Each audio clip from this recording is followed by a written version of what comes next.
Picture yourself walking through the corridors of a quiet hospital late at night. The fluorescent lights hum gently overhead, casting long shadows that seem to dance with secrets. In room after room, patients rest peacefully, their breathing steady and calm. But tonight, in one particular ward, something extraordinary is unfolding. Something that challenges everything we thought we knew about human connection, consciousness, and the very nature of existence itself. You see, scattered across our world, in hospitals, homes, and research facilities, there exist pairs of individuals whose very existence defies our most sophisticated scientific understanding. These are not ordinary siblings.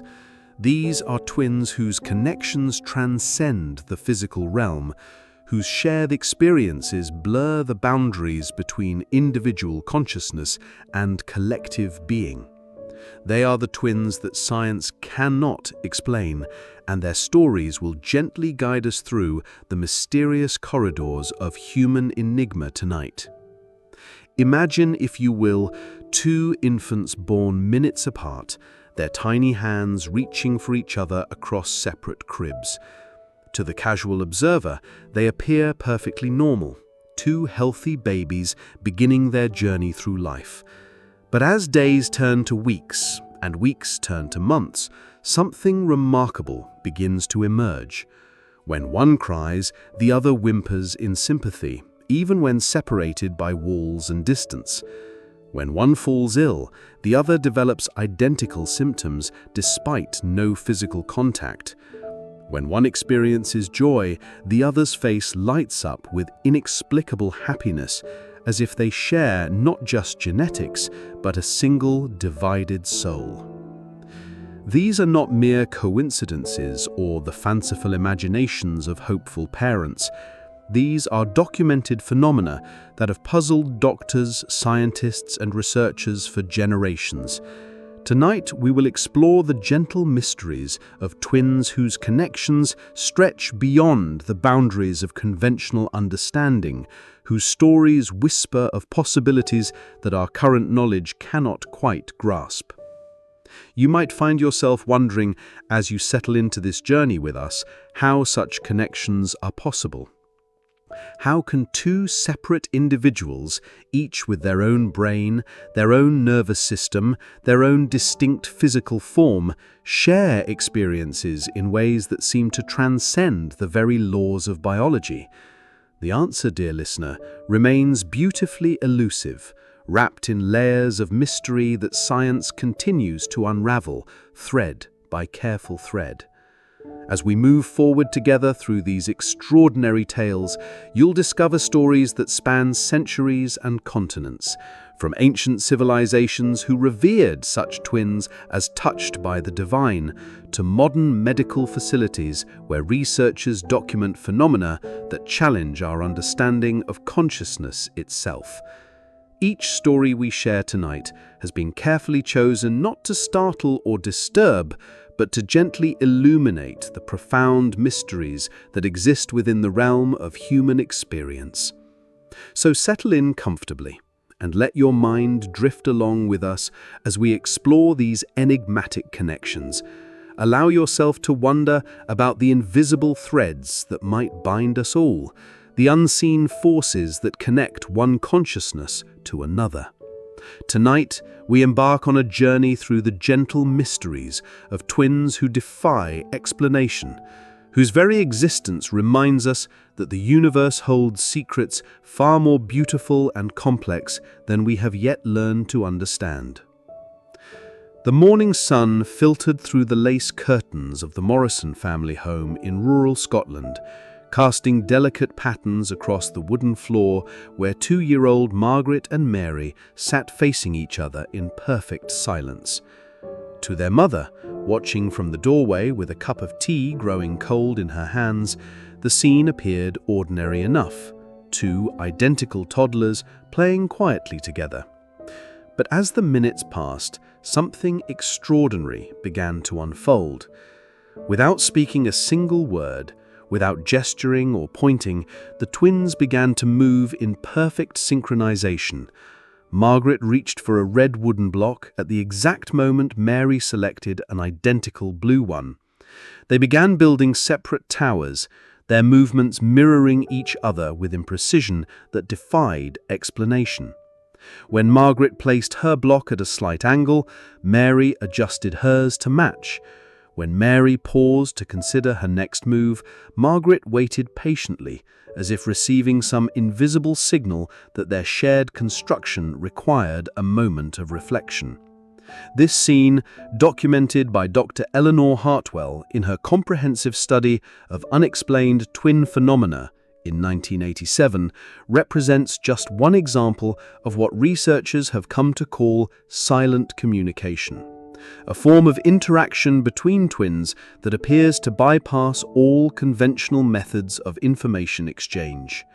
The Morrison twins, as they came to be known in academic circles, demonstrated throughout their childhood the ability to coordinate complex activities, share emotional states, and even complete each other's thoughts without any observable means of communication. Imagine yourself observing such a phenomenon firsthand. You might initially dismiss it as coincidence, or perhaps attribute it to the natural closeness that often develops between siblings raised in close proximity. But as documentation of the Morrison twins continued over several years, patterns emerged that challenged such simple explanations. The twins could coordinate their actions even when separated by opaque barriers. They would simultaneously choose identical objects from groups of dissimilar items. Most remarkably, they would often respond to questions that had been whispered to only one of them, as if the information had somehow transferred through an invisible channel. Dr. Hartwell's research team, working with the University of Edinburgh's Department of Psychology, conducted hundreds of controlled experiments with Margaret and Mary over a period of 7 years. The methodology was rigorous, designed to eliminate any possibility of conventional communication methods. The twins were placed in separate, soundproof rooms equipped with one-way observation windows. They were asked to perform simple tasks, selecting colored cards, arranging geometric shapes, or drawing simple pictures, while researchers monitored their every movement. The results, published in the Journal of Anomalous Psychology, painted a picture of connection that defied conventional scientific understanding. In trial after trial, the twins demonstrated a coordination rate that far exceeded statistical probability. When Margaret was shown a card with a circle and asked to draw it, Mary would often begin sketching circular shapes without any apparent stimulus. When Mary was given a series of colored blocks and asked to arrange them in a pattern of her choosing, Margaret would simultaneously arrange identical blocks in the same configuration. The gentle rhythm of their shared experiences extended beyond mere task coordination. During one particularly memorable session, Margaret began to weep softly while engaged in a drawing exercise. Within moments, Mary, isolated in her separate room and occupied with a completely different activity, began to show signs of distress. Her breathing quickened, her movements became agitated, and tears began to flow down her cheeks. When researchers checked Margaret's room, they discovered she had accidentally pricked her finger on a sharp edge of her drawing tablet, a minor injury that should have caused no distress to her sister, yet clearly had. Dr. Hartwell's team expanded their research to include other sets of twins who had been reported to demonstrate similar phenomena. The Blackwood twins from northern England showed remarkable synchronization in their sleep patterns, often waking at identical times despite being in separate bedrooms. The Chen twins, whose family had immigrated from Taiwan, would simultaneously develop identical illnesses, complete with matching symptoms and recovery times, even when one twin had been isolated at the first sign of sickness. Each case study revealed layers of connection that seemed to operate outside the boundaries of our current scientific understanding. The twins didn't appear to be using any form of telepathy in the dramatic sense often portrayed in fiction. Rather, their communication seemed to flow through channels that were subtle, natural, and deeply integrated into their daily lives. It was as if they shared a common consciousness that had been divided between two physical forms, each serving as both sender and receiver in a constant, gentle exchange of information and emotion. The research revealed fascinating patterns in the development of these connections. In most cases, the silent communication abilities were strongest during early childhood, gradually diminishing as the twins grew older and developed more individualized identities. This led Dr. Hartwell to theorize that such connections might represent a natural human capacity that becomes suppressed as we learn to function as separate individuals within society's structures. Consider the implications of such a theory. Perhaps all twins begin life with some degree of shared consciousness, a remnant of their time as a single entity in the womb. As they grow and develop, social pressures and individual experiences gradually separate their consciousness into distinct streams. But in rare cases, some twins maintain these early connections, preserving a bridge between minds that the rest of us have learned to close. The Morrison twins, now in their 30s, still demonstrate traces of their childhood connection.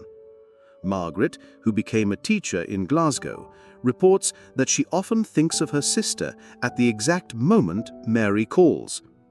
Mary, who pursued a career in social work in Edinburgh, describes feeling a sense of unease or joy that later proves to correspond with significant events in Margaret's life. Their connection has evolved, becoming more subtle and less dramatically observable, but it persists like a gentle current flowing between two distant shores. Dr. Hartwell's research faced considerable skepticism from the mainstream scientific community. Critics argued that the observed phenomena could be explained through subtle cues that escaped detection, unconscious learning patterns, or simple statistical coincidence. Yet repeated attempts to debunk the findings through increasingly rigorous experimental controls only served to strengthen the evidence for genuine anomalous communication. The study of silent communication between twins has opened new avenues of inquiry into the nature of consciousness itself. If two separate brains can share information through channels that bypass conventional sensory input, what does this tell us about the boundaries of individual awareness? Researchers at institutions across the globe have begun to explore whether similar connections might exist between other closely bonded individuals, parents and children, spouses, or lifelong friends. One particularly intriguing aspect of the research involves the role of emotional states in facilitating communication. The twins studied by Dr. Hartwell's team showed strongest connections during moments of intense emotion, fear, joy, pain, or excitement. This suggests that the mysterious channels of communication might be activated or enhanced by emotional resonance, operating most effectively when the twins are in similar psychological states. The gentle mystery of silent communication reminds us that human consciousness may be far more interconnected than our individualistic society typically acknowledges. These twins, speaking without words and sharing experiences across physical barriers, offer us glimpses into possibilities that stretch beyond our current understanding. Their stories invite us to consider that the boundaries between one mind and another might be more fluid, more permeable than we have traditionally believed. As we prepare to journey deeper into the realm of unexplained twin phenomena, take a moment to consider the quiet connections in your own life. Have you ever thought of someone just before they called? Have you ever felt inexplicably sad or happy, only to later discover that someone close to you was experiencing intense emotions at that same moment? Perhaps the capacity for silent communication exists within all of us, waiting patiently for the right conditions to gently reveal itself. The Morrison twins and others like them serve as living reminders that the universe of human experience contains mysteries that science has yet to fully illuminate.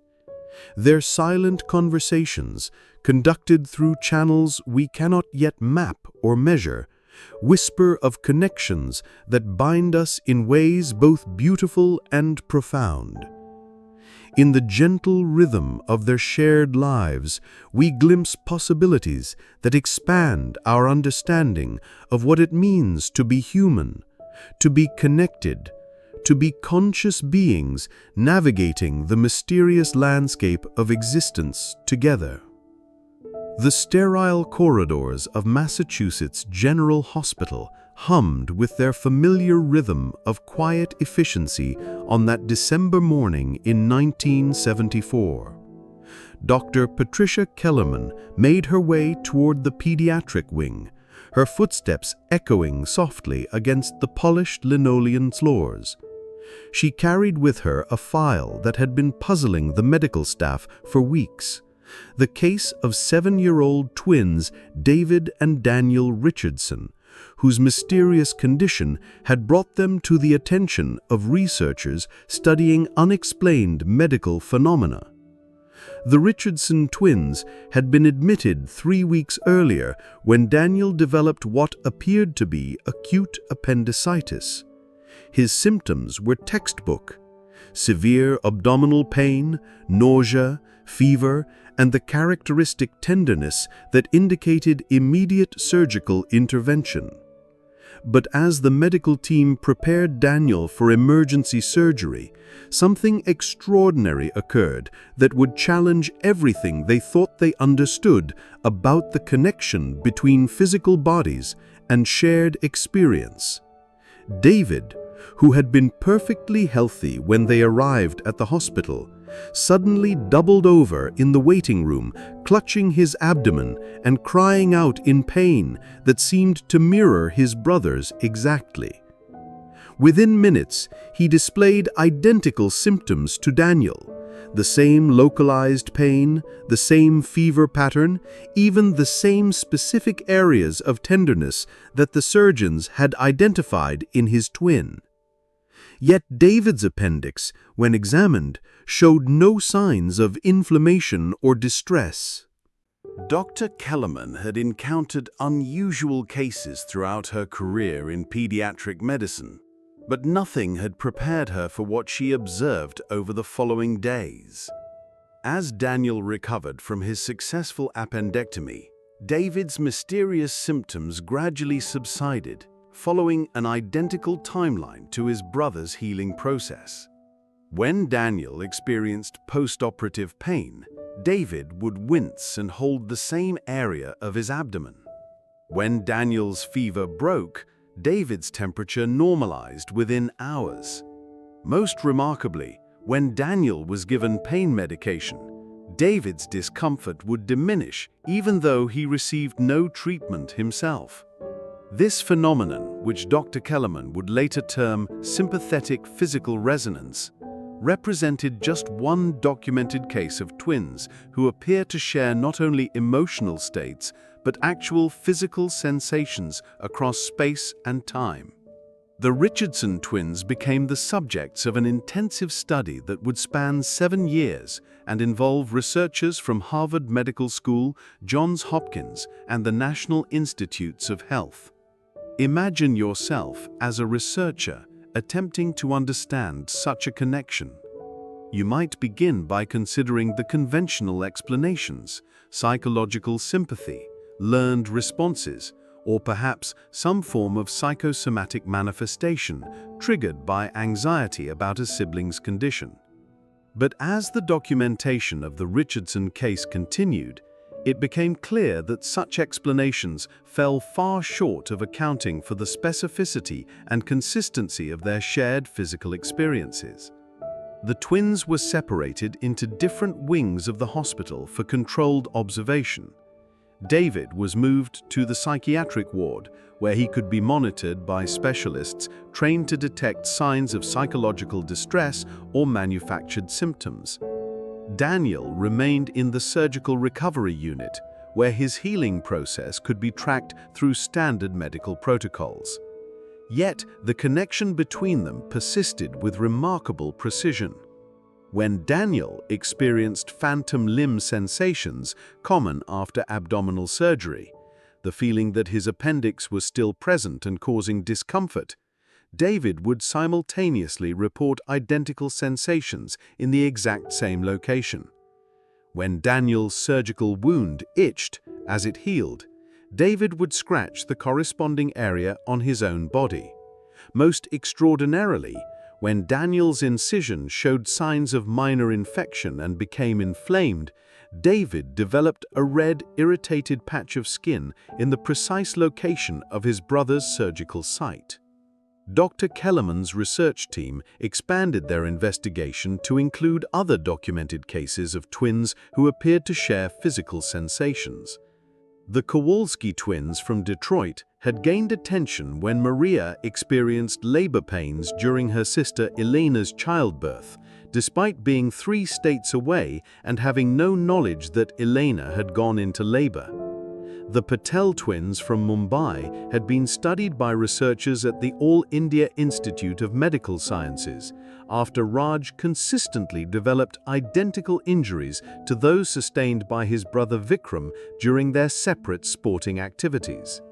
Each case revealed patterns that suggested the existence of some form of physical connection that transcended conventional understanding of how sensory information travels through the nervous system. The twins didn't merely share emotional responses to each other's pain. They seemed to experience the actual physical sensations as if their nervous systems were somehow networked across space and time.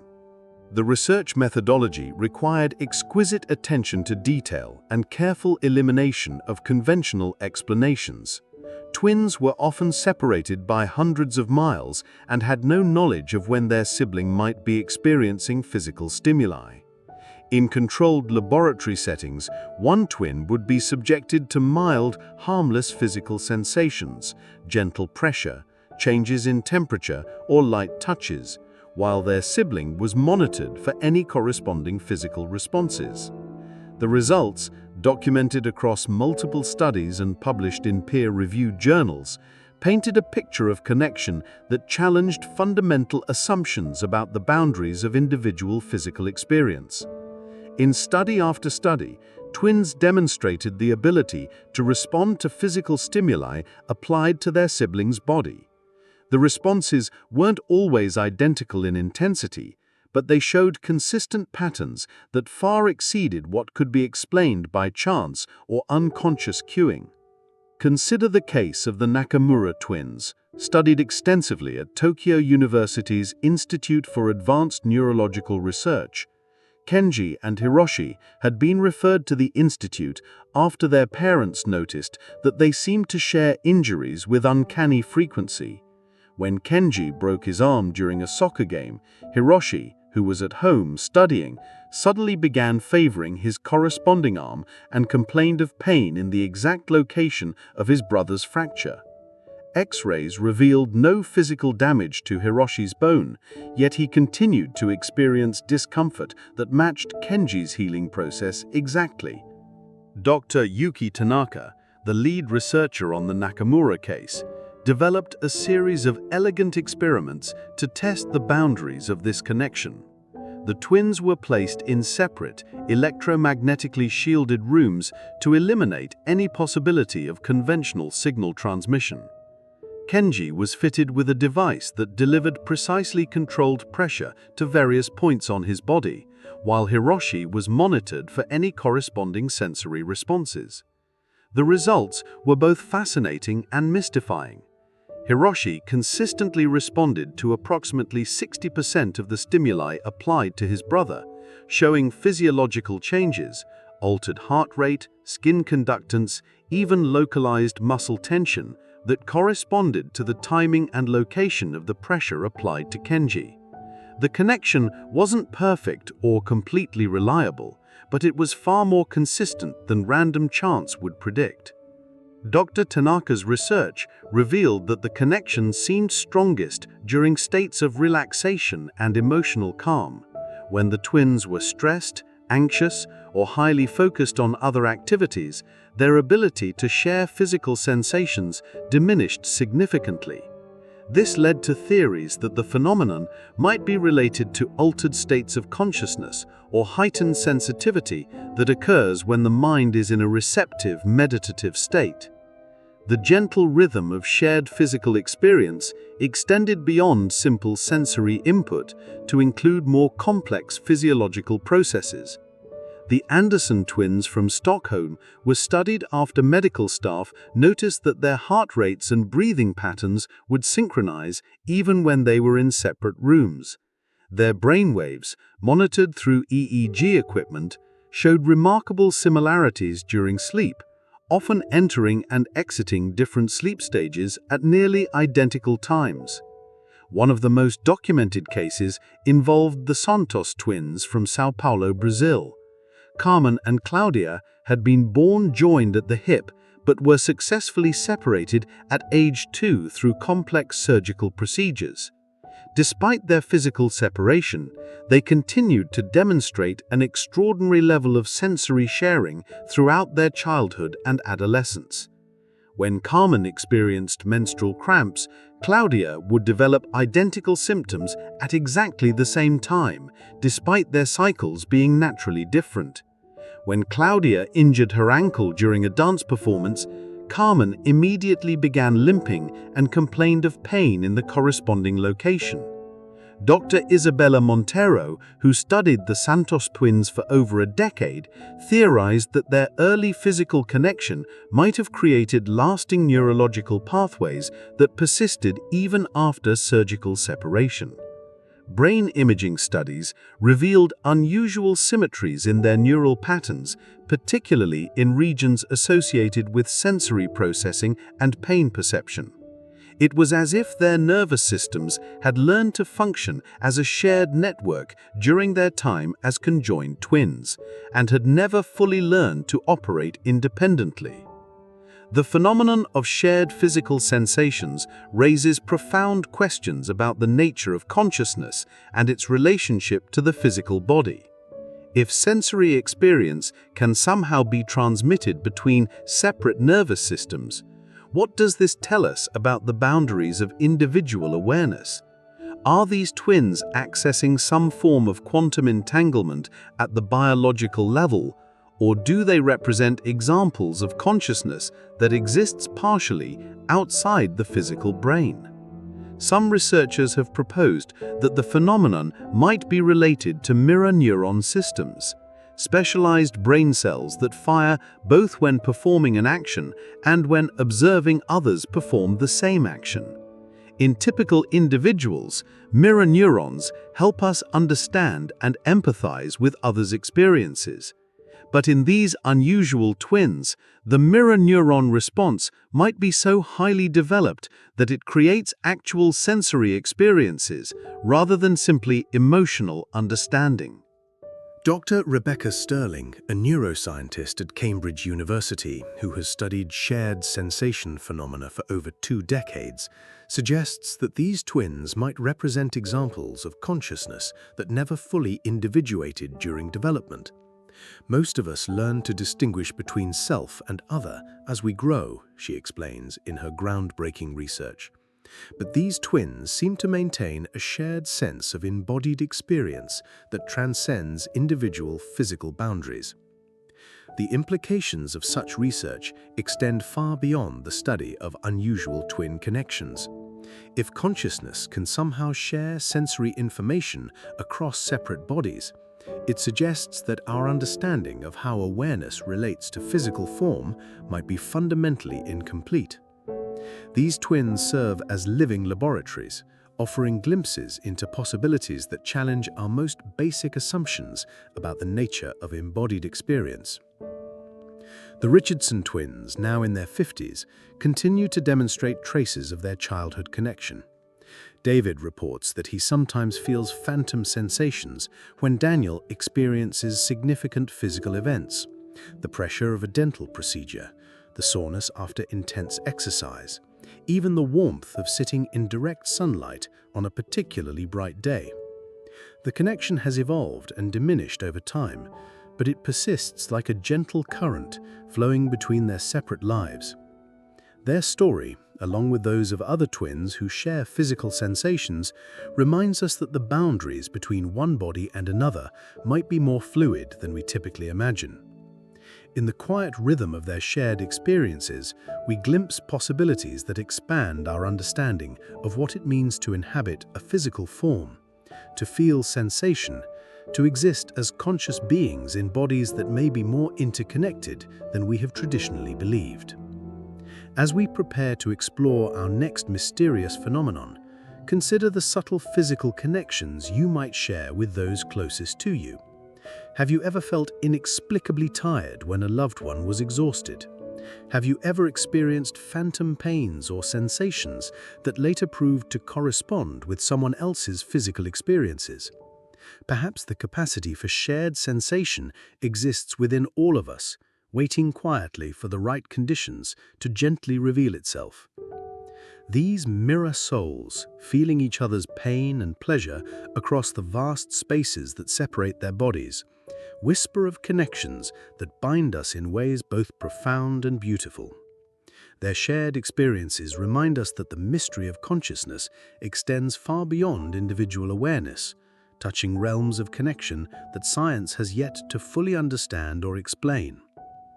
The afternoon light filtered gently through the tall windows of Dr. Miranda Ashworth's office at the Institute for Consciousness Studies in Oxford, casting long shadows across the Persian rug where 8-year-old twins, Emily and Emma, sat cross-legged, their identical faces reflecting the same distant expression.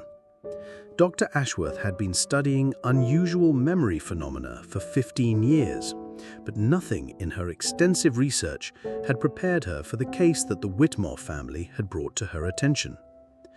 The twins had been referred by their school psychologist after a series of incidents that had left their teachers profoundly unsettled. During a history lesson about Victorian London, Emily had provided vivid, detailed descriptions of walking through the narrow cobblestone streets near the Thames, complete with sensory details about the smell of coal smoke and the sound of horse-drawn carriages on wet pavement. When pressed for the source of her knowledge, Emily insisted she remembered being there, walking hand in hand with her sister through the foggy evening streets. The remarkable aspect of Emily's account wasn't simply its historical accuracy. Many children develop rich imaginative lives filled with detailed fantasy scenarios. What made her story extraordinary was that Emma, when questioned separately, provided an identical narrative with matching sensory details, emotional responses, and even specific conversations with shadowy figures they claimed to have encountered in those long-ago London streets. Neither child had any apparent source for such knowledge, having never visited London or been exposed to detailed Victorian historical accounts beyond basic classroom instruction. Dr. Ashworth's initial sessions with the twins revealed a pattern that would define her research for the next decade. Emily and Emma appeared to share not only their current experiences, but also what they described as memory dreams. Vivid recollections of events, places, and time periods that neither child could have possibly experienced. These shared memories weren't random or chaotic. They formed coherent narratives that unfolded with the logical consistency of genuine recollection. Imagine yourself sitting in that quiet office, listening as two 8-year-old children describe in perfect unison their memories of grinding corn in a stone mill beside a river that sparkled in morning sunlight. Picture them as they recount the weight of the grinding stone, the texture of coarse grain beneath their fingers, the sound of water flowing over rocks, and the warmth of sun on their shoulders as they worked together in what they insisted was the time before trains. Their voices would overlap and harmonize as they spoke, each twin adding details that complemented and enriched the other's account. The phenomenon that Dr. Ashworth documented in the Whitmore twins represented something far more complex than shared imagination or unconscious communication. These children seemed to be accessing memories that belonged to no identifiable source, recollections that arrived in their consciousness, fully formed and complete, with emotional resonance, physical sensations, and contextual details that suggested genuine experiential knowledge. Dr. Ashworth's research methodology required careful documentation and cross-referencing of the twins' shared memories against historical records. Working with historians from Oxford University and the British Museum, she began to verify the accuracy of the details the children provided. The results were both fascinating and deeply puzzling. Many of their memories contained historically accurate information about periods, places, and customs that would have been impossible for the children to know through conventional means. Their recollections of Victorian London, for instance, included specific details about the layout of streets that had been demolished decades before the twins were born, the particular sounds and smells of gas lighting, and social customs that were documented only in obscure historical texts unavailable to the general public. When the twins described their memory of watching ships unload cargo at the London docks, they provided accurate details about dock construction, cargo handling methods, and even specific types of sailing vessels that matched historical records with remarkable precision. The investigation expanded to include other cases of twins who claimed to share memories they had never lived. The Campbell twins from Edinburgh described elaborate memories of working as weavers in 18th century Scotland, complete with detailed knowledge of textile production methods, local dialects, and social conditions that matched historical documentation. The Rossi twins from Naples shared vivid recollections of life in medieval Italy, including accurate details about agricultural practices, religious ceremonies, and architectural features of buildings that had been destroyed centuries before their birth. Each case revealed patterns that suggested these weren't simply cases of cryptomnesia, the unconscious plagiarism of forgotten information encountered through books, films, or conversations. The memories were too detailed, too emotionally resonant, and too consistently shared between the twins to be explained by conventional psychological mechanisms. Moreover, the twins often provided information that contradicted popular historical assumptions, details that were later verified through archaeological discoveries or newly uncovered historical documents. Dr. Ashworth's research team, working in collaboration with the Society for Psychical Research and the Division of Perceptual Studies at the University of Virginia, developed rigorous protocols for testing and documenting these shared memory phenomena. The twins were interviewed separately and asked to describe their memories in as much detail as possible. Their accounts were recorded, transcribed, and compared for consistency. Historical researchers then worked to verify or debunk the factual claims embedded within these memories. The results painted a picture of shared recollection that defied conventional understanding of how memory formation and retention actually work. In case after case, twins provided matching accounts of experiences they claimed to remember, complete with sensory details, emotional responses, and factual information that proved historically accurate upon investigation. The memories weren't perfect.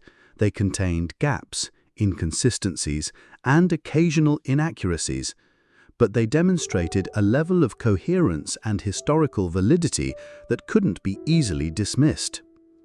Consider the case of the Yamamoto twins, studied extensively at Kyoto University's Institute for Consciousness Research. Akira and Hiroki began sharing detailed memories of life in feudal Japan during the Edo period, describing their experiences as rice farmers working in terraced fields overlooking a valley they could draw with remarkable accuracy. Their memories included specific details about agricultural tools, seasonal festivals, family structures, and social customs that matched historical records with extraordinary precision. Dr. Kenji Nakamura, who led the research team studying the Yamamoto twins, was initially skeptical of their claims. However, as he delved deeper into historical verification, he discovered that many of the details the boys provided weren't available in popular sources or school textbooks. Their descriptions of specific farming techniques, regional dialects, and local customs required access to specialized historical research that would have been beyond the reach of two young children from a working-class family. Most remarkably, the twins' shared memories included accurate knowledge of a particular valley in the Japanese mountains that had been flooded in the 1960s to create a hydroelectric reservoir. The boys described the landscape, vegetation, and even specific rock formations with such accuracy that Dr. Yamamoto was able to locate pre-flooding photographs that matched their descriptions in stunning detail. Neither child had ever visited the region or had any apparent exposure to historical materials about the area. The emotional component of these shared memories proved as significant as their factual accuracy. The twins didn't simply recite historical information, they experienced genuine emotional responses to their remembered experiences. Emily and Emma Whitmore would sometimes weep together when discussing their memories of loss and separation during what they described as the plague time. The Yamamoto twins would light up with joy when recounting their memories of harvest festivals and community celebrations in their remembered feudal village. Dr. Ashworth's research revealed that these memory-sharing phenomena typically began in early childhood and evolved throughout the twins' development. The memories often arrived spontaneously, triggered by specific sensory experiences, emotional states, or environmental cues. A particular smell might suddenly flood the twins with shared recollections of an herb garden they insisted they had tended together in another time. The sound of church bells might transport them to vivid memories of religious ceremonies in medieval villages. The consistency of the twins' shared memories extended beyond simple factual details to include complex emotional narratives and relationship dynamics. They would describe their roles in remembered families, their feelings about historical figures they claimed to have known, and their emotional responses to events they insisted they had witnessed together. These memories formed coherent life stories that unfolded with the psychological complexity of genuine autobiography. One particularly intriguing aspect of the research involved attempts to understand how the twins accessed these mysterious memories. Brain imaging studies conducted during memory recall sessions revealed unusual patterns of neural activity, particularly in regions associated with memory formation and emotional processing. When the twins were describing their shared memories, their brain patterns showed remarkable synchronization, as if they were accessing information from a shared neural network. Dr. Sarah Mitchell, a neuroscientist at Cambridge University, who collaborated on several memory-sharing studies, proposed that these twins might be tapping into what she termed morphic resonance, a theoretical field of shared information that could transcend individual consciousness. It's as if these children are accessing a library of experiences that belongs to collective human memory, she explained in her groundbreaking research paper. They seem to be tuned into information streams that most of us cannot perceive or access. The implications of such research stretch far beyond the study of unusual twin phenomena. If human consciousness can somehow access memories that don't belong to individual experience, it suggests that our understanding of memory, identity, and the continuity of consciousness might be fundamentally incomplete. These twins might be providing glimpses into aspects of human awareness that connect us to broader streams of historical experience and collective memory. The Whitmore twins, now in their 20s, continue to share what they describe as memory echoes from their childhood experiences. Emily, who became a historian specializing in Victorian social customs, reports that her academic research often feels like remembering rather than learning. Emma, who pursued a career in archaeology, describes an intuitive understanding of historical sites and artifacts that helps guide her excavation work. Their shared memories have evolved from vivid childhood experiences to subtle influences that shape their adult perspectives and career choices. Their story, along with those of other memory-weaving twins, raise profound questions about the nature of personal identity and the boundaries of individual consciousness. If memory, that most fundamental aspect of selfhood, can be shared across separate minds, what does this tell us about the nature of who we are and how our sense of self is constructed? The gentle mystery of shared memories invites us to consider that our individual recollections might be connected to broader streams of human experience in ways we don't yet understand. These twins, remembering lives they've never lived and experiences they've never had, serve as windows into possibilities that expand our conception of consciousness, memory, and the mysterious ways in which human awareness might transcend the boundaries of single lifetimes. Dr. Ashworth's research continues to this day, documenting new cases and exploring the implications of memory phenomena that challenge our most basic assumptions about consciousness and identity. Her work reminds us that the landscape of human experience contains territories that science has yet to fully map, memories that belong to no single mind, and connections that bind us to the vast tapestry of human history in ways both beautiful and mysterious. As we prepare to explore another dimension of inexplicable twin connections, take a moment to consider the nature of your own memories. Have you ever experienced déjà vu so intense it felt like genuine recollection? Have you ever felt inexplicably familiar with places you've never visited or customs you've never practiced? Perhaps the capacity to access shared memory exists within all of us, waiting quietly for the right conditions to gently reveal itself. These memory weavers, sharing recollections that span centuries and continents, whisper of connections that transcend individual experience and touch the vast reservoir of human consciousness itself.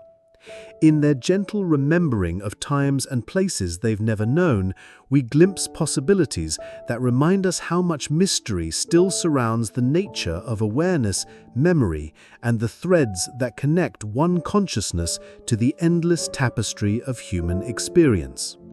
The sleep laboratory at the University of Chicago hummed quietly in the pre-dawn darkness, its sophisticated monitoring equipment casting soft blue glows across the faces of two sleeping children. In adjacent rooms, separated by soundproof walls and electromagnetic shielding, 12-year-old twins Lucas and Lily Chen rested peacefully, their breathing synchronized to the gentle rhythm of deep sleep.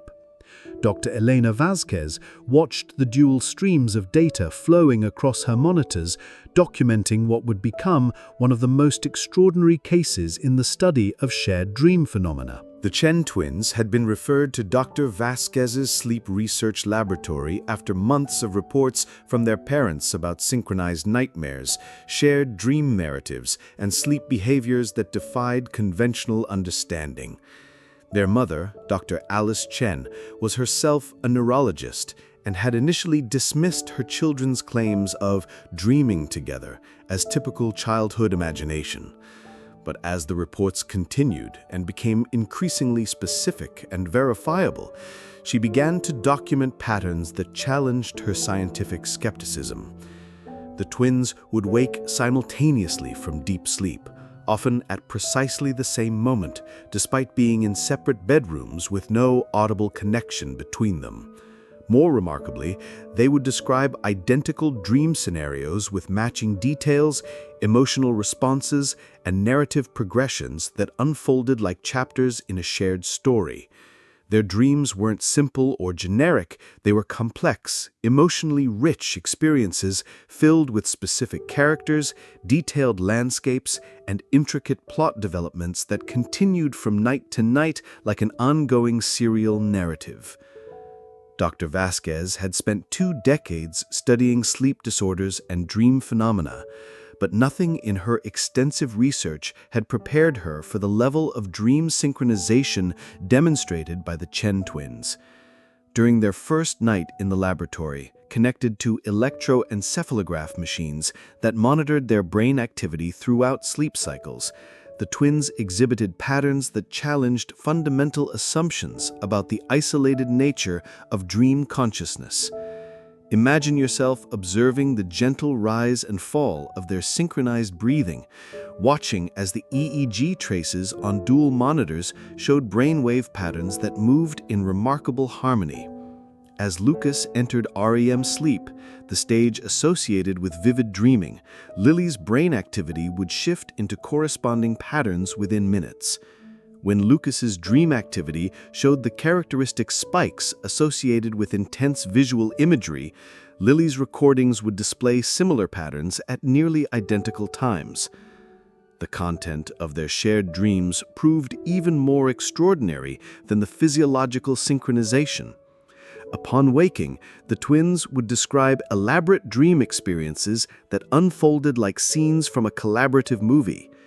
They would recount their adventures in what they called the Flying City, a recurring dream landscape filled with floating buildings, gentle winds that carried them between crystal towers, and inhabitants who communicated through colors rather than words.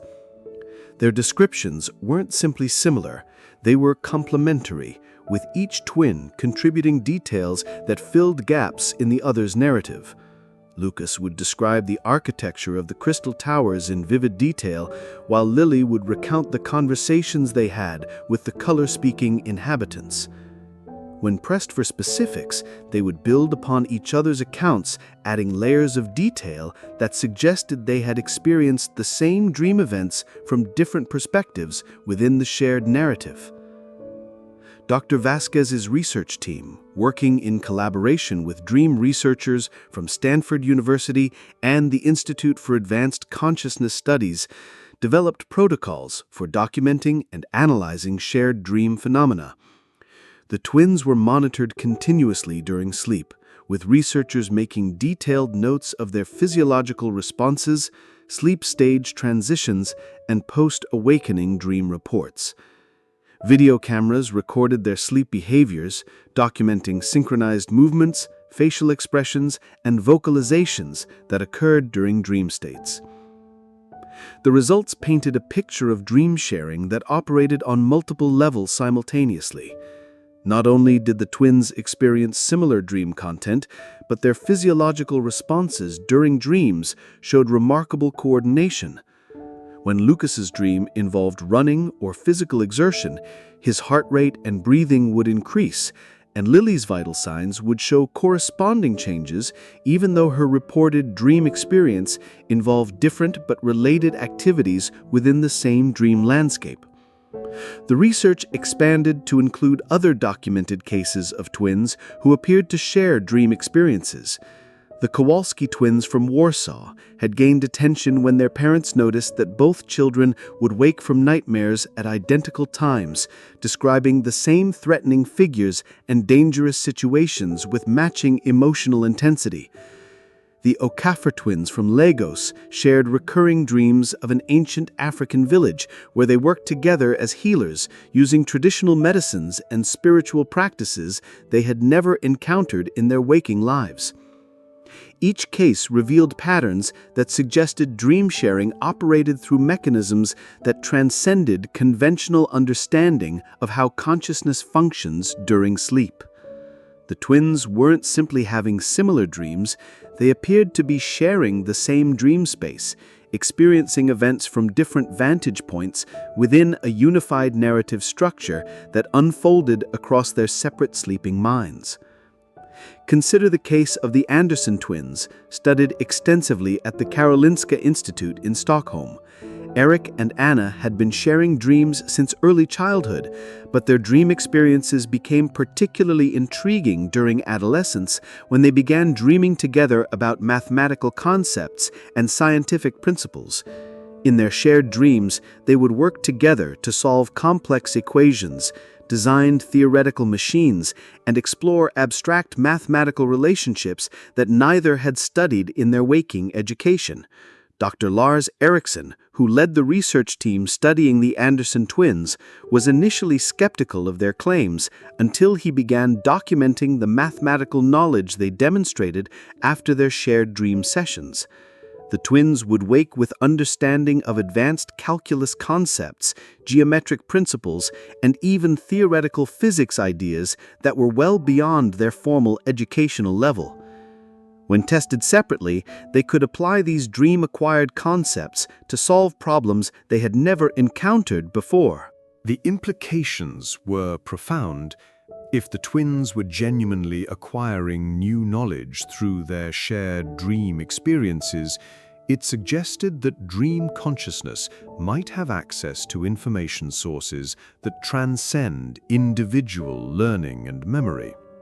Dr. Eriksson theorized that the twins might be tapping into what he termed nonospheric knowledge, information that exists in collective consciousness and becomes accessible during certain altered states of awareness.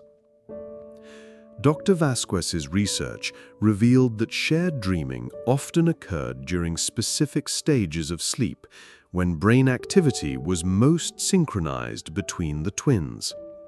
The phenomenon seemed strongest during light REM sleep, when the boundary between conscious and unconscious awareness was most permeable. Environmental factors also played a role. The twins showed stronger dream synchronization during quiet nights, when electromagnetic interference was minimal, and when they were in states of emotional calm and physical comfort.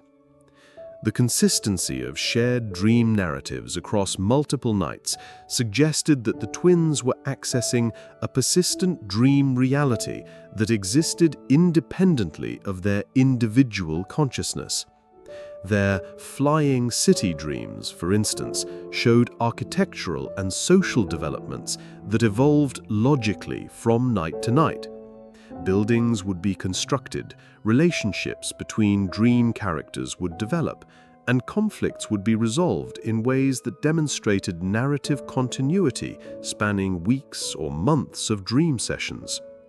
One particularly fascinating aspect of the research involved lucid dreaming, the state where dreamers become aware they are dreaming while still remaining in the dream state.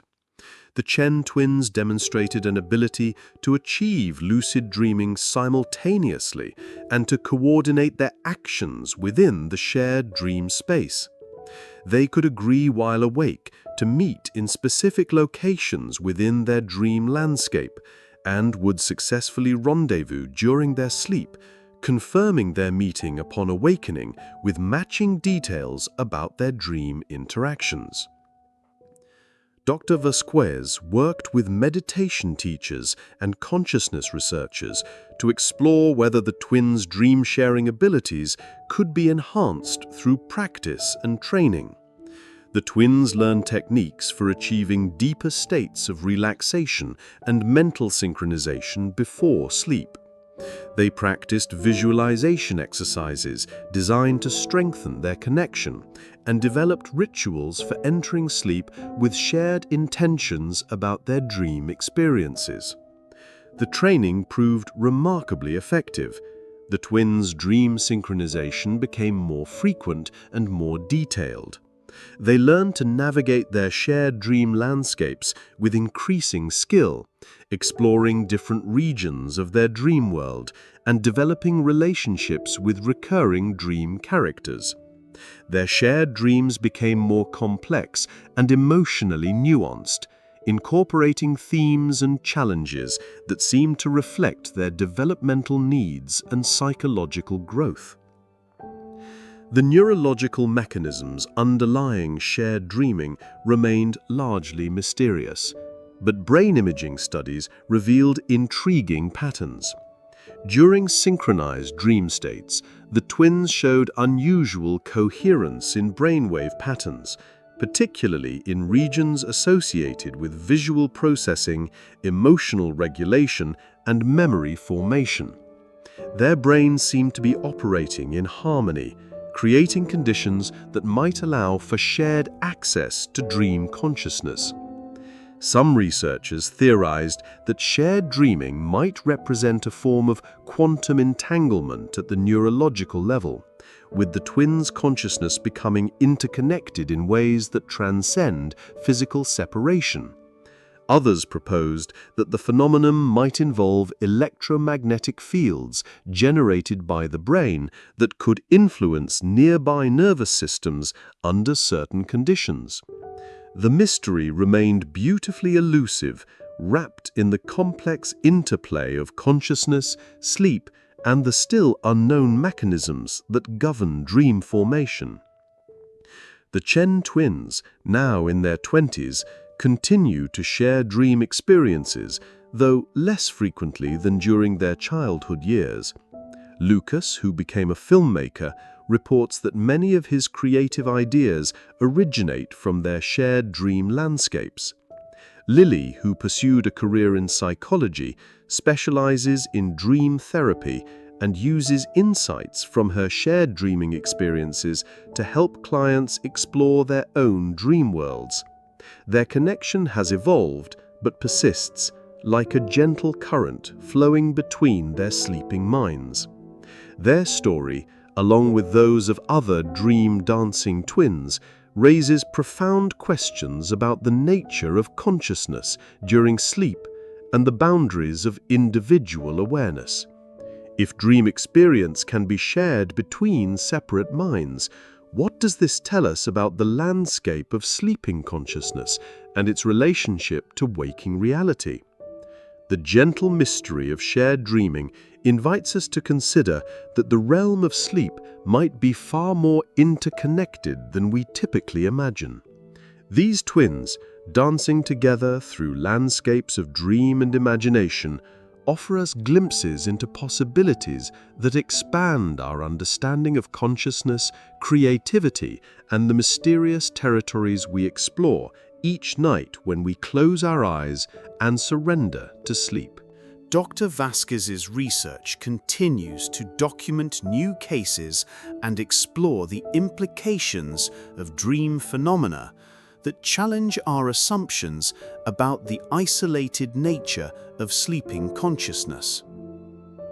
Her work reminds us that the world of dreams contains territories that science has yet to fully map, experiences that transcend individual awareness, and connections that bind us together in ways both beautiful and mysterious. As we prepare to explore our final dimension of inexplicable twin connections, take a moment to consider the nature of your own dream experiences. Have you ever shared dream content with someone close to you? Have you ever awakened with knowledge or insights that seem to come from beyond your individual experience? Perhaps the capacity for shared dreaming exists within all of us, waiting quietly in the gentle rhythm of sleep for the right conditions to reveal itself. These dream dances, sharing visions and adventures across the vast landscapes of sleeping consciousness, whisper of connections that transcend individual awareness and touch the collective realm of human imagination. In their synchronized journeys through dream worlds, we glimpse possibilities that remind us how much mystery still surrounds the nature of consciousness, creativity, and the invisible threads that connect one dreaming mind to another. The morning mist clung gently to the hills surrounding the remote research facility in the Swiss Alps, where Dr. Friedrich Zimmermann had established what many considered the most advanced laboratory for studying anomalous consciousness phenomena in the world. Within the facility's carefully controlled environment, a case was unfolding that would challenge everything the scientific community thought it understood about the nature of individual identity and the boundaries of human consciousness. The Müller twins, 16-year-old Greta and Ingrid, had been brought to Dr. Zimmermann's attention by a consortium of European researchers who had been documenting their extraordinary case for over a decade. Unlike the other twins we have encountered in our journey tonight, the Müller sisters presented something far more profound than shared communication, physical sensations, memories, or dreams. They appeared to possess what could only be described as a unified consciousness, a single awareness that somehow operated through two separate physical bodies. Dr. Zimmermann had spent 30 years studying consciousness anomalies, working with individuals who demonstrated telepathic abilities, precognitive insights, and various forms of psychic phenomena. But nothing in his extensive research had prepared him for the level of consciousness integration demonstrated by Greta and Ingrid. The twins didn't simply share experiences, they seemed to be two expressions of the same fundamental awareness, like fingers on a single hand, or streams flowing from the same source. Imagine yourself observing the twins during one of their initial assessment sessions. They would sit facing each other in comfortable chairs, their identical faces reflecting the same serene expression, their breathing naturally synchronized without conscious effort. When Dr. Zimmermann would pose a question to one twin, both would begin to respond simultaneously, their voices harmonizing as they completed each other's thoughts with seamless precision.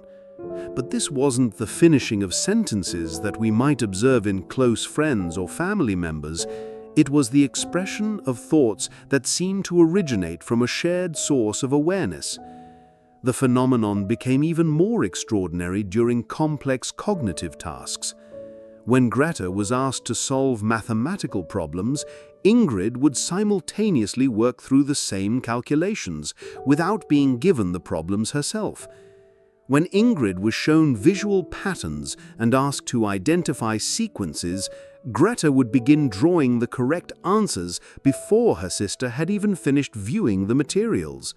Their responses weren't simply coordinated, they demonstrated a level of cognitive integration that suggested access to a shared mental processing system. Dr. Zimmermann's research team, working in collaboration with consciousness researchers from institutions across Europe and North America, developed increasingly sophisticated protocols for testing the boundaries of the twins' unified awareness.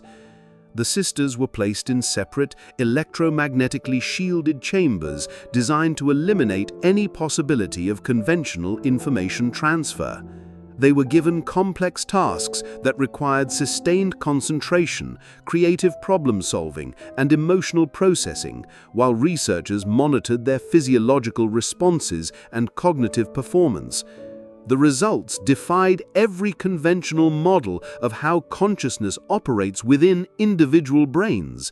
When Greta was given a creative writing task and asked to compose a story, Ingrid would simultaneously write a complementary narrative that integrated perfectly with her sister's work, creating a unified story that neither could have produced independently. When Ingrid was asked to solve spatial reasoning puzzles, Greta would demonstrate understanding of the solutions without ever seeing the puzzle materials. Most remarkably, the twins showed complete coordination in their emotional and physiological responses across all conditions. Their heart rates would synchronize within seconds. Their brainwave patterns would align across all measured frequencies, and their biochemical markers, stress hormones, neurotransmitter levels, immune system indicators, would fluctuate in perfect harmony, as if they shared a single biological regulatory system distributed across two bodies. The research expanded to include intensive neurological studies using the most advanced brain imaging technology available. Dr. Sarah Chen, a neuroscientist from the Max Planck Institute for Brain Research, led a team that conducted extensive fMRI and PET scan studies of the twins' brain activity during various cognitive tasks. The results painted a picture of neural coordination that challenged fundamental assumptions about how consciousness relates to brain function. When one twin engaged in specific cognitive activities, corresponding regions in her sister's brain would show identical activation patterns even when the sister was engaged in completely different tasks or was in a resting state. If Greta was asked to visualize geometric shapes, the visual processing centers in Ingrid's brain would activate as if she was seeing the same shapes. If Ingrid was listening to music, the auditory processing regions in Greta's brain would respond as if she were hearing the same melodies. Dr. Chen's research revealed that the twins' brains showed structural similarities that went far beyond what would be expected even in identical twins. Neural pathways, synaptic densities, and even the timing of electrical impulses showed remarkable correspondence. It was as if the same consciousness was operating through two nearly identical neural networks, creating a distributed awareness that transcended individual brain boundaries. Consider the implications of such findings. If consciousness can operate through multiple brain systems simultaneously, it suggests that our understanding of the relationship between mind and brain might be fundamentally incomplete. The Mueller twins seemed to demonstrate that awareness might exist partially independent of individual neural structures, able to coordinate and integrate information across separate biological systems. The twins' unified consciousness extended beyond cognitive coordination to include what researchers termed distributed identity. Greta and Ingrid didn't appear to experience themselves as separate individuals who happened to share thoughts and feelings. Instead, they seemed to possess a single sense of self that expressed itself through two physical forms. When asked about their individual preferences, goals, or experiences, they would respond as if the question itself was somehow meaningless or incomplete. "We are not two people who think alike," Ingrid explained during one of their sessions with Dr. Zimmerman. We are one person who happens to have two bodies. The question of what I want separate from what Greta wants is like asking which hand prefers to write. They are both expressions of the same intention, the same being. This perspective was reflected in every aspect of their lives. The twins had never experienced conflicts of interest, disagreements about preferences, or the competitive dynamics typical of siblings. They made decisions collectively, not through discussion or negotiation, but through a process that seemed to occur at a level deeper than conscious thought. Their choices emerged from their shared awareness with the natural inevitability of a single person deciding to move their arm or speak a word. Dr. Zimmerman's team worked with philosophers and consciousness theorists to explore the implications of unified consciousness for our understanding of personal identity and individual autonomy. If the twins truly shared a single awareness, questions arose about moral responsibility, legal identity, and the fundamental assumptions underlying concepts of personhood and individual rights. The research revealed that the twins' unified consciousness had evolved and deepened throughout their development. As children, they had shown remarkable coordination and empathy, but their consciousness integration had become more complete as they matured. By adolescence, they demonstrated levels of cognitive and emotional unity that suggested their individual neural systems had become components of a larger, distributed consciousness network. Environmental factors seemed to influence the strength and clarity of their unified awareness. In quiet, natural settings with minimal electromagnetic interference, the twins showed maximum coordination and integration. Urban environments with high levels of artificial electromagnetic fields seemed to create subtle disruptions in their shared consciousness, leading to moments of confusion or temporary individuation that they found deeply uncomfortable. The twins learned to navigate a world designed for individual consciousness with remarkable grace and adaptability. They developed strategies for interacting with others who couldn't understand their unified nature, learning to present themselves as separate individuals when social situations required it. But in private moments, they would relax into their natural state of shared awareness, moving and thinking with the fluid coordination of a single consciousness expressing itself through dual physical forms. Dr. Zimmerman's research team documented the twins' responses to various altered states of consciousness, including meditation, sensory deprivation, and carefully controlled studies involving consciousness-altering substances. In all cases, the twins showed perfectly synchronized responses, entering and emerging from altered states simultaneously, and reporting identical subjective experiences during these sessions.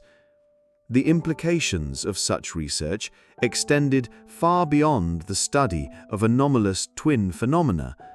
The Mueller sisters seemed to offer glimpses into possibilities for human consciousness that transcended individual awareness. Their unified consciousness suggested that the boundaries between one mind and another might be more fluid and permeable than conventional science has typically assumed. Some researchers theorized that the twins might represent an evolutionary development in human consciousness, a natural progression toward forms of awareness that integrate individual minds into larger, more complex consciousness systems. Others proposed that their unified consciousness might be an expression of quantum mechanical processes operating at the neurological level, creating entangled states of awareness that transcend classical physical limitations. Dr. Elena Marchetti, a quantum consciousness researcher from the University of Florence, who collaborated on the Mueller twin studies, suggested that their case might provide evidence for theories of consciousness that extend beyond individual brain function. These twins seem to demonstrate that consciousness might be a field phenomenon, something that can exist across multiple physical systems and coordinate their activity toward unified awareness and intention. The twins' unified consciousness also raised profound questions about the nature of death and the continuity of awareness. If their consciousness truly operated as a single system distributed across two bodies, what would happen if one twin died while the other survived? Would the unified awareness persist in the surviving twin, or would the death of one body fundamentally alter the nature of their shared consciousness? Dr. Zimmerman's research team worked with the twins to explore these questions theoretically, using meditation techniques and consciousness exercises designed to help them understand the structure and boundaries of their unified awareness. The twins reported that their consciousness felt like a single flame expressing itself through two candles, distinct physical forms sharing the same essential light and warmth.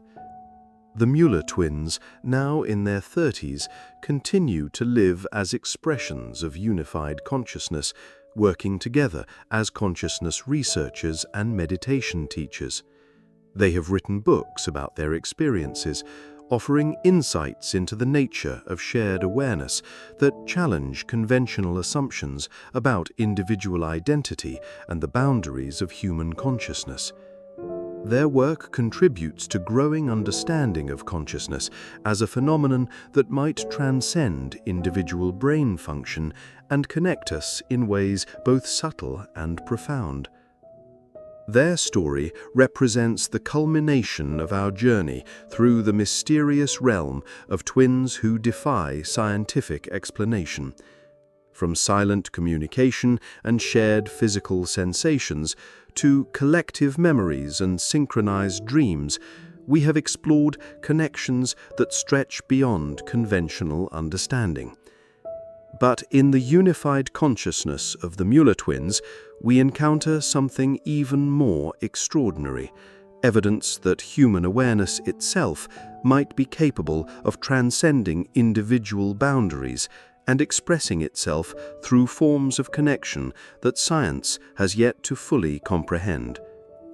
The gentle mystery of unified consciousness invites us to consider that the separation between one mind and another might be less absolute than we typically assume. These twins, sharing a single awareness across two physical forms, offer us glimpses into possibilities that expand our understanding of consciousness, identity, and the mysterious nature of human awareness itself.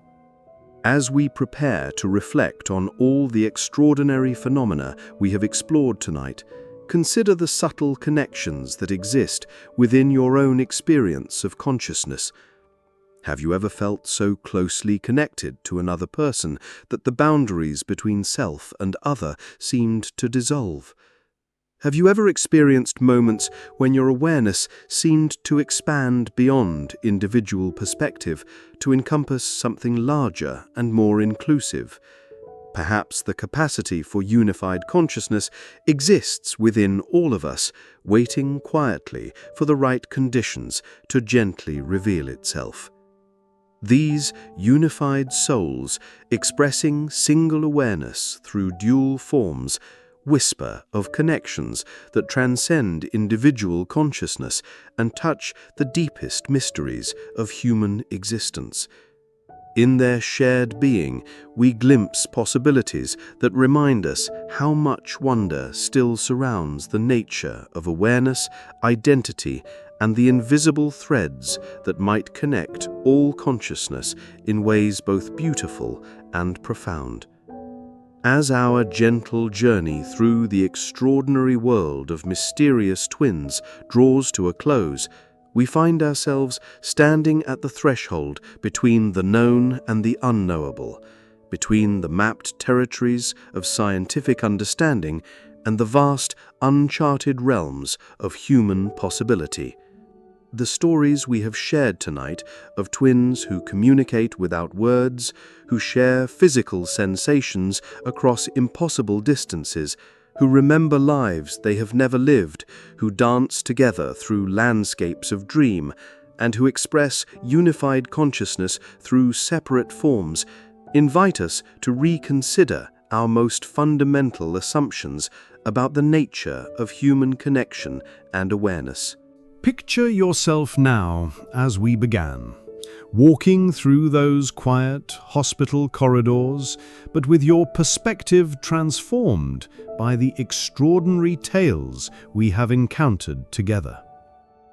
Those fluorescent lights still hum gently overhead, casting the same long shadows, but now you might find yourself wondering about the invisible connections that flow between the patients resting in their rooms. You might sense the subtle threads of consciousness that weave through the building, connecting one awareness to another in ways that transcend physical separation and individual identity. The twins whose stories we have explored tonight serve as living reminders that the universe of human experience contains mysteries that stretch far beyond our current scientific understanding. Each case, from the Morrison twins with their silent conversations to the Mueller sisters with their unified consciousness, challenges us to expand our conception of what it means to be human, to be connected, to exist as conscious beings in a world that may be far more interconnected than we have traditionally believed. Their experiences whisper of possibilities that exist at the very edges of scientific inquiry, phenomena that push against the boundaries of what we think we know about consciousness, identity, and the nature of human connection. They remind us that for all our technological advancement and scientific progress, the deepest mysteries of existence remain beautifully elusive, wrapped in layers of complexity that continue to inspire wonder and invite exploration. Consider how these extraordinary connections might reflect universal aspects of human consciousness that exist in more subtle forms within all of us. The silent communication we observed in the Morrison twins might echo the intuitive understanding that sometimes flows between close friends or family members. The shared physical sensations documented in the Richardson twins might reflect the empathetic responses we feel when witnessing others' pain or joy. The collective memories explored by the Ashworth twins might connect to the strange familiarity we sometimes experience with places we have never visited or times we have never known. The synchronized dreams of the Chen twins might mirror the creative inspirations that seem to arise from sources beyond individual imagination, while the unified consciousness of the Mueller twins might reflect the profound sense of connection that emerges during moments of deep love, spiritual experience, or collective endeavor. Perhaps these exceptional twins simply demonstrate, in amplified and clearly observable forms, capacities for connection that exist within the broader spectrum of human potential. The scientific studies we have encountered throughout our journey, conducted by dedicated researchers at institutions around the world, represent humanity's ongoing effort to understand phenomena that challenge conventional wisdom and expand the boundaries of knowledge. These researchers, working with careful methodology and rigorous documentation, have created a growing body of evidence that consciousness, connection, and human awareness operate through mechanisms more complex and mysterious than our current theories can fully explain. Their work reminds us that science itself is a journey of discovery, a patient exploration of mysteries that yields new understanding while simultaneously revealing new questions. The phenomena we have explored tonight exist at the frontiers of scientific inquiry, in territories where established theories meet unexplained observations, and where careful research opens doorways to expanded understanding. As you reflect on the stories we have shared, you might find yourself wondering about the nature of your own connections to others, the invisible threads that seem to link one consciousness to another, the intuitive understanding that sometimes flows between minds, the synchronicities that suggest deeper patterns of connection. All of these everyday mysteries might reflect the same underlying phenomena that manifest so dramatically in the twins we have studied.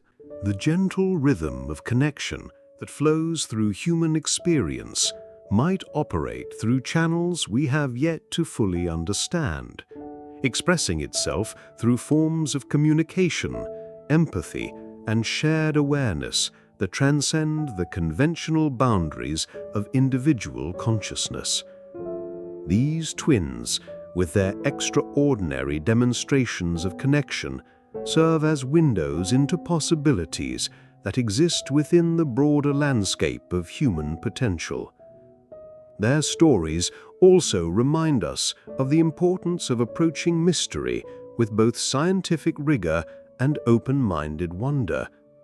The researchers who have studied these phenomena have combined careful methodology with a willingness to explore territories that challenge established assumptions. They have demonstrated that genuine scientific inquiry requires both skeptical analysis and openness to possibilities that stretch beyond current understanding. The twins themselves have shown remarkable grace in sharing their experiences with researchers and the broader world, contributing to our collective understanding of consciousness and connection, despite the challenges of living with abilities that set them apart from conventional human experience. Their willingness to participate in research, to share their stories, and to help expand human knowledge represents a generous contribution to our understanding of the mysteries that surround us. As we conclude our journey together, take a moment to appreciate the profound mystery that consciousness itself represents. The simple fact that you are aware, that you can contemplate these stories and consider their implications, that you can wonder about the nature of connection and consciousness, this fundamental capacity for awareness remains one of the deepest mysteries in existence. The twins we have encountered tonight serve as reminders that consciousness might be far more vast, interconnected, and mysterious than we typically assume. Their extraordinary connections invite us to consider that awareness itself might transcend individual boundaries, expressing itself through forms of connection that science has yet to fully map or understand. In the gentle quiet that follows our exploration, allow yourself to rest in the mystery of your own consciousness, in the subtle awareness that connects you to the stories we have shared and to the broader web of human experience. Perhaps in that quiet reflection, you might sense the invisible threads that connect one awareness to another, the gentle currents of consciousness that flow between minds and hearts across the vast spaces that seem to separate us.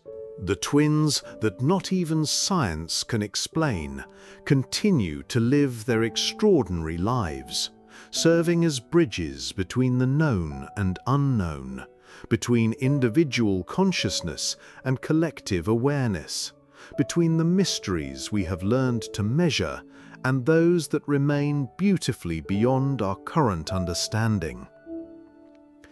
Their stories remind us that the universe holds wonders that stretch far beyond our present knowledge, connections that transcend our current theories, and possibilities that invite us all to continue exploring the vast territories of human potential. Tonight, as you settle into sleep, you might find yourself wondering about the invisible connections that surround us all, the subtle threads of consciousness that weave through human experience, and the gentle mysteries that continue to unfold in the quiet spaces between one awareness and another. In that wondering, in that gentle curiosity about the nature of connection and consciousness, you participate in the same spirit of exploration that drives researchers to study these extraordinary phenomena, and that invites us all to remain open to the beautiful mysteries that exist within and around us. The twins whose stories we have shared tonight continue their journeys through life, carrying within their experiences glimpses of possibilities that expand our understanding of what it means to be human, to be connected, to be conscious.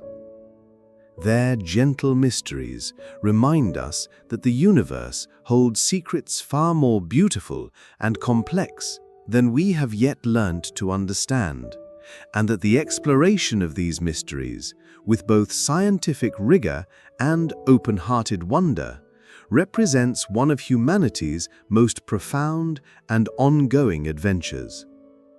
In the end, these extraordinary twins serve as living invitations to remain curious about the nature of consciousness, connection, and the invisible threads that might bind us all in ways both subtle and profound. Their stories whisper of possibilities that stretch beyond current scientific understanding, reminding us that the deepest mysteries of existence continue to surround us, waiting patiently for future discoveries that will illuminate new aspects of the beautiful, complex, and endlessly mysterious nature of human awareness itself.